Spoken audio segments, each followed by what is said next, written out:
एक निहायत ही शानदार और प्रामाणिक सल्तनत में एक आदिल बादशाह अपनी हुसैन और वफादार मलका के साथ सुकून और मोहब्बत भरी जिंदगी गुजार रहा था। वो अपनी राया पर आदल व इंसाफ करने की वजह से बहुत मशहूर थे। राया खुशहाल थी और खुदा भी इन पर मेहरबान था, जिसने कुछ उर्से बाद इन्हें एक निहायत नाजिक और हुसीन बेटी अता की, जिसका नाम डेलिया रखा गया। लेकिन करीब ही एक जालिम बादशाह रहता था, जिसके जुल्म से राया तंग थी और वो ताकत के निशे में था। जब उसे खबर मिली कि पड़ोस में एक नेक दिल बादशाह हुकूमत कर रहा है, तो उसने लालच में आकर उसके मलक पर कब्जे का इरादा कर लिया। नेक दिल बादशाह ने अपनी राया को छोड़कर भागने के बजाय लड़ने का फैसला किया और बिलाखिर जंग छुड़ गई, जिसमें रहम दिल बादशाह शहीद हो गया। मलका ने डेलिया को लेकर महल के बाग में माली के घर जा छिपी, मगर दुश्मन के सिपाही शहर में घुस आए और उन्हें भी ढूंढ निकाला गया। जालिम बादशाह ने गुस्से में दोनों को कत्ल करने का हुक्म दिया, लेकिन वजीरों ने नन्ही शहजादी पर तरस खाकर उनकी जान बख्शी करा दी और यूं मां बेटी को एक अंधेरे कैद खाने में डाल दिया गया। मलका को एक कोठरी मिली जहां ही डेलिया, जो कभी सोने के झूले में सोती थी, अब माँ के सीने से लगकर मिट्टी के बस्तर पर आंखें बंद कर देती। एक दिन एक सफेद चूहिया कोठरी में आई और मलका ने रोटी का एक टुकड़ा उसे दे दिया। चूहिया खुश होकर नई डेलिया के सामने नाचने लगी और बच्ची हंस पड़ी। कुछ दिनों बाद अजीब वाकया पेश आया, जब थाल में तरह तरह के लजीज खाने निकल आते। यही मामला हर रोज होने लगा। हर बार चूहिया आती और खाने निकल आते। एक रोज वही सफेद चूहिया एक रेशम का टुकड़ा उठा लाई।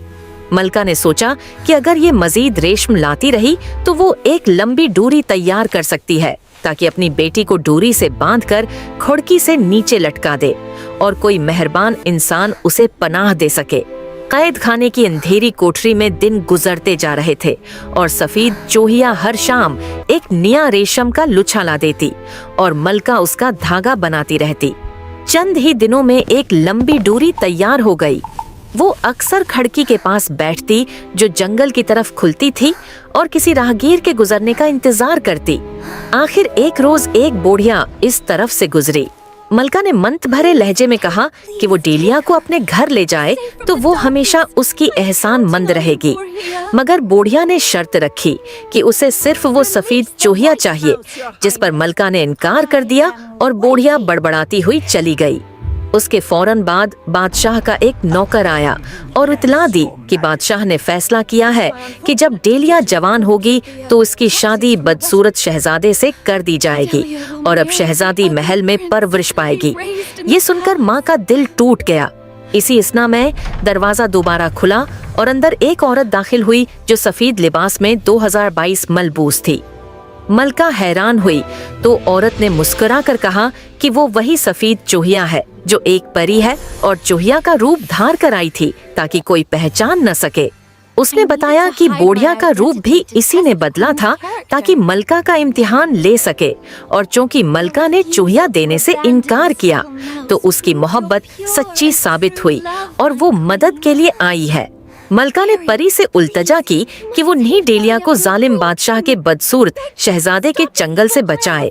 परी ने शहजादे की खौफनाक शक्ल, सूरत बयान की, 7 इंगलियों वाले हाथ, छोटा सा सर, बड़े बड़े कान, लंबी सौं, ये सुनकर माँ के दिल पर और भी बोझ पड़ गया और उसने परी से फरियाद की।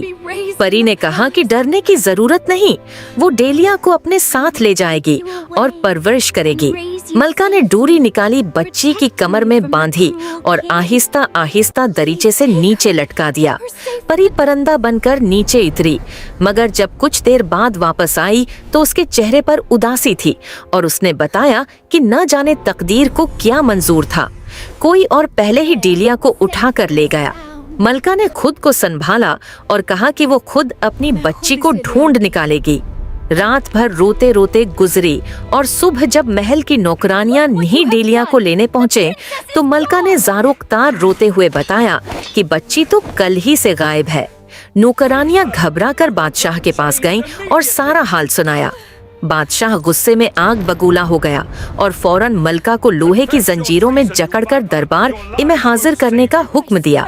जब मलका को घसीटते हुए दरबार में लाया गया तो बादशाह ने बार बार पूछा कि डेलिया कहाँ गई, और मलका हर बार एक ही जवाब देती कि उसे कुछ इल्म नहीं। बादशाह ने धमकियां देना शुरू कर दें कि अगर सच न बताया तो उसे फांसी देगा। मलका के आंखों में आंसू भर आए और उसने कहा कि हकीकत यही है कि उसे कुछ पता नहीं। ये सुनकर बादशाह मलका को खींचता हुआ एक बुलंद दरख्त पर ले गया और वो रस्सी मंगवाकर उसे फांसी देने ही वाला था कि सफेद परी वहां आन पहुंची। जैसे ही बादशाह रस्सा पकड़ने के लिए झुका, परी ने पीछे से जोरदार धक्का दिया और बादशाह सिर के बल जमीन पर आ गिरा। परी ने फौरन मलका को अपने उड़न खटोले पर बैठाया और अपने मकान ले आई। वहां उसने कसम खाई कि जब तक डेलिया को ढूंढ न लेगी चैन से न बैठेगी। मगर असल माजरा ये था कि जब मलका ने बच्ची को रेशमी डोरी से नीचे लटकाया था, इसी वक्त वहां एक और परी यानी काली परी भी मौजूद थी जिसे इंसानों से सख्त नफरत थी। उसने चालाकी से डेलिया को रस्सी से अलग किया और अपनी गोद में उठाकर एक पहाड़ की खुआ में ले गई और दरवाजे पर 3 रंग का जाला बुन दिया। जब सफेद परी वहां पहुंची तो उसे एक बूढ़े परिंदे से पता चला कि अंदर एक हुसैन लड़की कैद है और ये जाला दरअसल एक 15 साल के मुश्किल सफर की निशानी है, और जो भी इस लड़की को आजाद कराना चाहेगा उसे लोहे के 3 जूते पहनकर सफर करना पड़ेगा, क्योंकि आम जूते उस सफर में टूट जाएंगे। जब वो तीनों लोहे के जूते घुसकर खत्म हो जाएंगे तब ही लड़की तक पहुंचने का रास्ता खुलेगा। सफेद परी ने तीनों जूते उठाए और एक जोड़ा पहनकर डेलिया की तलाश में रवाना हो गई और वो सुबह से शाम तक चलती रही। कभी पहाड़ों से गुजरना पड़ता, कभी दरियाओं 3 को उबूर करना पड़ता और कहीं हजारों बलाओं का सामना करना पड़ता। 5 बरस की मुसलसल मशक्कत के बाद सफेद परी एक ऐसे मकान तक जा पहुंची जिसकी रोशनी दूर से आंखों को घेरा कर रही थी। वहां से उसे पता चला कि मकान के पिछवाड़े जो रास्ता है उस पर चल पड़े तो 5 साल बाद उसे डेलिया के कैद खाने का सुराग मिलेगा। वो नए सफर पर रवाना हो गई जो पहले से भी ज्यादा कठिन था। साल साल की मसाफत के बाद लोहे के जूतों का दूसरा जोड़ा भी घिस गया। तब उसके सामने एक और मकान उभरा जहां से उसे मजीद रास्ता बताया गया कि एक और 5 बरस का तवील रास्ता है। ये रास्ता भी खतरनाक जंगलों और जलते हुए मैदानों से भरा था।